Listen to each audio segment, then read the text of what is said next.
Salut l'équipe, bienvenue pour cette nouvelle vidéo de la tier list de la semaine. J'ai été absent un petit moment parce que j'étais malade et j'étais en déplacement et j'ai eu des soucis de santé. Il y a aussi quelques films sur la première semaine de juin qui ne m'intéressaient pas du tout. Je suis aussi encore un petit peu malade, donc si ma voix bégaye un petit peu ou des choses comme ça, excusez-moi d'avance. Alors commençons. On va commencer par Comme un lundi, je crois. Comme un lundi, c'est typiquement un des films de début de juin qui m'intéressait pas du tout. Du coup, ça va aller dans Osef direct. Ensuite, Salem. Salem, c'est aussi un des films de ce début de mois que j'adhère pas forcément. Du coup, ça va aussi aller dans Osef. Si vous les avez vus de votre côté, dites-moi votre avis en commentaire. J'aimerais bien savoir si vous avez apprécié ces films ou pas du tout. Passons maintenant à Abigail. Là, on rentre dans des films où je suis mitigé. J'ai regardé la bande-annonce, je suis à la fois Osef et à la fois pas vu pas pris. Après, sur Abigail, il y a aussi le fait que c'est un film d'horreur. Et généralement, là, les films d'horreur me déçoivent un peu. Du coup, je le mettrais dans pas vu pas pris, mais au bord de Osef, en vrai. On va pas se cacher. La Gardave. La Gardave, c'est un petit peu comme Abigail. À l'inverse que c'est pas un film d'horreur. Et du coup, j'ai pas ce prisme où j'ai été déçu des films d'horreur. Donc, j'irai potentiellement le voir. Il y a de grandes chances que j'aille le voir quand même. Je le mets dans pas vu pas pris. Tunnel to Summer. Tunnel to Summer, c'est un film d'animation japonaise. J'ai vu la bande-annonce, je l'ai trouvé très sympa. Je l'aurais sûrement vu s'il y avait plus de séances en version originale sous-titrée français. C'est juste à cause de ça que je ne l'ai toujours pas vu. Je le mets en pas vu pas pris. Du coup, passons à des films un petit peu plus récents. Passons du coup à La Petite Vadrouille. La Petite Vadrouille, globalement, film très sympathique. Pour raconter un peu l'histoire, c'est l'histoire d'une femme qui travaille pour un boss. Et ce patron en question va organiser un week-end en amoureux avec une femme. Et dans son groupe d'amis à cette fameuse salariée, ils ont tous des problèmes d'argent. Du coup, ils se disent, ils commencent à mettre en place un plan pour organiser les vacances du coup du patron. Et garder une partie de l'argent, en gros. Globalement, très sympa. Je le mets en correct, ça passe devant les intrus quand même. Car la fin était un peu rapide, un peu expéditive, je trouve. Alors passons maintenant à IQ et la guerre des poubelles, je crois, dans sa version VF. Du coup, ça me bute. IQ, animation japonaise de volley, incroyable.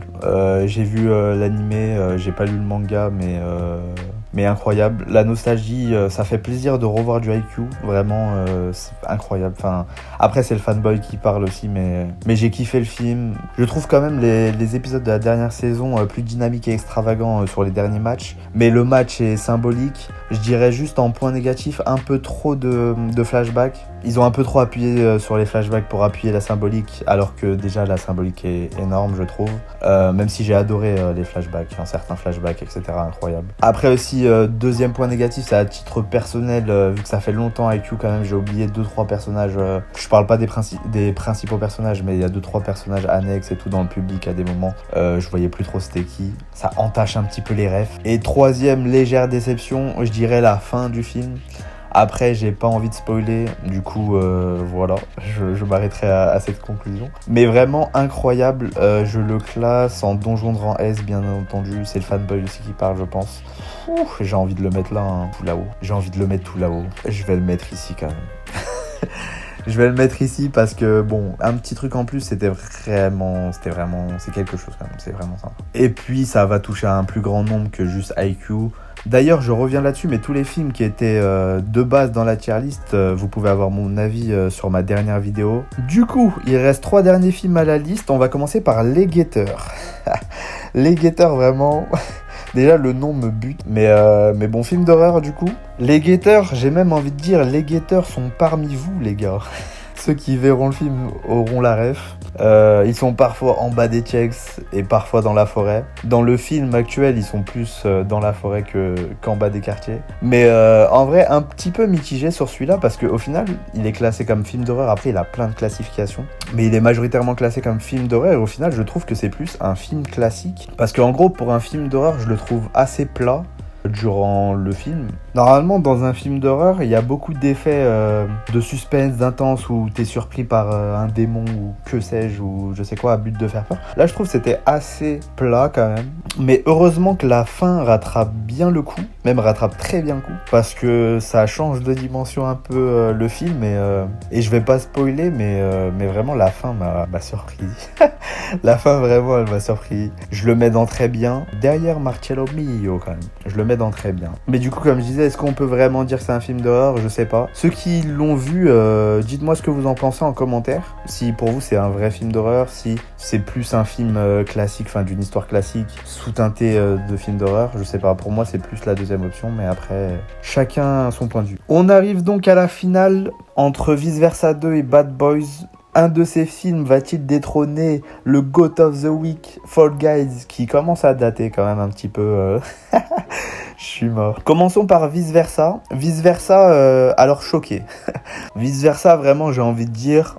Oh la vache! Non, en vrai, Vice Versa, choqué, pourquoi? Parce que d'habitude, tout ce qui est animation, on va dire destinée à des enfants, tous les films un peu Disney, Pixar, tout ça, c'est pas du tout mon délire. Déjà pour une chose, parce que dans les salles, généralement, la salle elle est blindée, t'as 40 enfants qui crient, qui pleurent, qui je ne sais quoi, c'est chiant. J'aime bien les salles où il n'y a pas trop de monde, où on est posé. Déjà pour ça, j'évite ce genre de film d'animation. Et puis là, pour le coup, le Vice Versa 1, je ne l'avais absolument pas vu. Donc en gros, j'allais voir un film, j'avais juste vu la bande-annonce, je la trouvais sympa. Du coup, je me suis dit pourquoi pas, je me suis laissé tenter. J'ai été agréablement surpris, j'ai adhéré de ouf au délire. J'ai oublié le nom du personnage principal, Riley, je crois. Vraiment, j'ai kiffé. Enfin, vraiment, non, j'ai kiffé.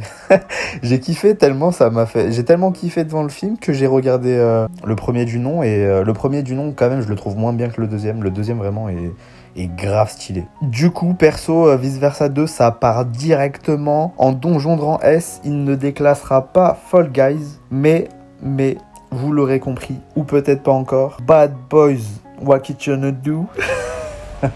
Ça me bute. Bad Boys, en vrai, c'est mon coup de cœur. Fall Guys, je vais le redescendre. Ici. En Donjon Grand S derrière Vice Versa, parce que Vice Versa, vraiment, c'est la nouveauté. C'est le film de la semaine prochaine et vraiment, j'ai kiffé le film. Vraiment, j'ai kiffé le film. Notre grand gagnant, du coup, est Bad Boys. Vous l'aurez compris, le GOAT of the Week de cette semaine. C'est Bad Boys.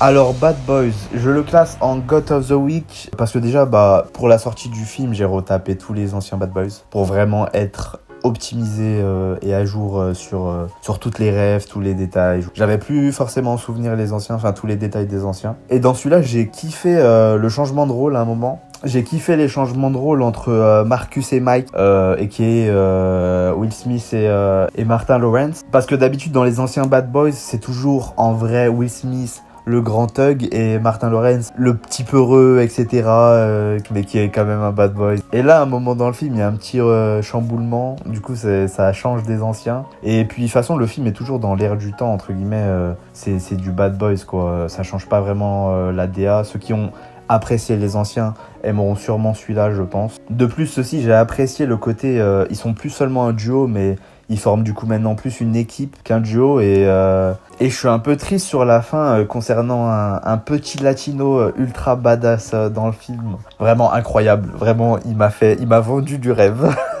Non, vraiment, c'était incroyable. Je suis un peu triste par rapport à lui, mais on le verra sûrement dans le 5, s'il y aura un Bad Boys 5. Et non, en vrai, toujours aussi fou, toujours aussi n'importe quoi, malgré l'âge qui avance des acteurs. En vrai, Will Smith et Martin Lawrence sont plus aussi jeunes qu'avant, mais toujours aussi déjantés. J'ai kiffé. Bad Boys for real. Aïe aïe aïe. Je survalide. Du coup, voilà la tier list de cette semaine. Nous avons du coup Bad Boys en GOAT. Allez voir Vice Versa. Vraiment, même si en vrai c'est pas trop vos délires en film d'animation, je vous le conseille fortement. Allez voir Bad Boys aussi, même si vous aimez pas trop les films d'action, en vrai c'est du Bad Boys, c'est un classique, j'ai envie de dire. J'espère que la vidéo vous aura plu. Si vous avez des choses à redire sur la tier list ou autre, l'espace commentaire est là pour ceux qui regarderont la vidéo. On se dit à la semaine prochaine et faites-vous plaisir. Ciao, Mancheli.